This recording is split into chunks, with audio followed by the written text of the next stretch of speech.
होतं, जेव्हा क्षार तयार होतो ना, पाण्यामधील जे प्लस मॉलिक्युल्स आणि मायनस मॉलिक्युल्स, त्याला आपण मराठीत धनभारित मूलद्रव्य आणि ऋणभारित मूलद्रव्य म्हणतो, जेव्हा हे एकत्र येतात तेव्हा ते क्षार पाणी तयार होतं. आणि एक किंबहुना काय झालेलं आहे की मातीमध्ये ऑलरेडी कॅल्शियम कार्बोनेट आहे. हा कॅल्शियम कार्बोनेट जड असतो किंवा आपण हार्ड म्हणतो त्याला, तो जमिनीत असतो आणि तो ओलावा टिकून ठेवण्याचं काम करतो.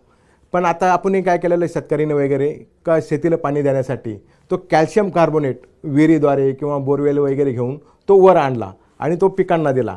आणि कॅल्शियम कार्बोनेट असेल तर पाणी जड होतं, जड झाल्यामुळं काय होतं, पर्क्युलेशन वगैरे होत नाही.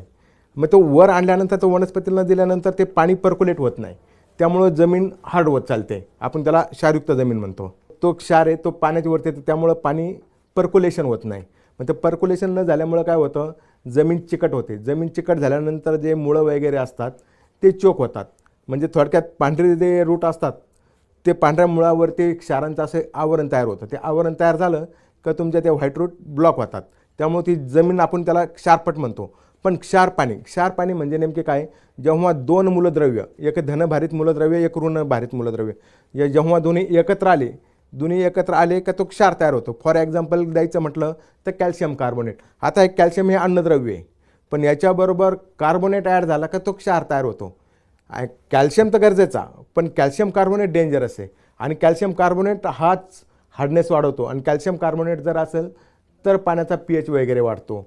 त्याच्यानंतर कॅल्शियम बायकार्बोनेट कधी तयार होतं, पाण्याचा साठा भरपूर प्रमाणात आहे, पण ते पाणी वापरलं जात नाही. ते पाणी वापरलं न गेल्यामुळं काय झालेलं आहे का त्याचं रूपांतरित कॅल्शियम कार्बोनेटचं रूपांतरित कॅल्शियम बायकार्बोनेटमध्ये झालं. कॅल्शियम बायकार्बोनेटमुळं झाल्यामुळं त्याचा EC वाढतो. मग बरेचसे फार्मर काय म्हणतात, आमचा pH चांगला आहे तरी खतं अपटेक होत नाही किंवा खतं विरघळत नाही. मग तर न विरघळण्याचं कारण असतं आहे का त्यांचा EC वाढलेला असतो. आपण त्याला मराठीत विद्युत वाहकता म्हणतो. मग ते विद्युत वाहकता वाढल्यामुळं काय झालं, जो pHचा डिसॲडव्हान्टेज आहे तोच ECचा डिसॲडव्हान्टेज आहे, त्यामुळं काय होतं, खतं वगैरे विरघळत नाही. अशा प्रकारे ते क्षार आणि जमीन आणि क्षार पाणी तयार होते.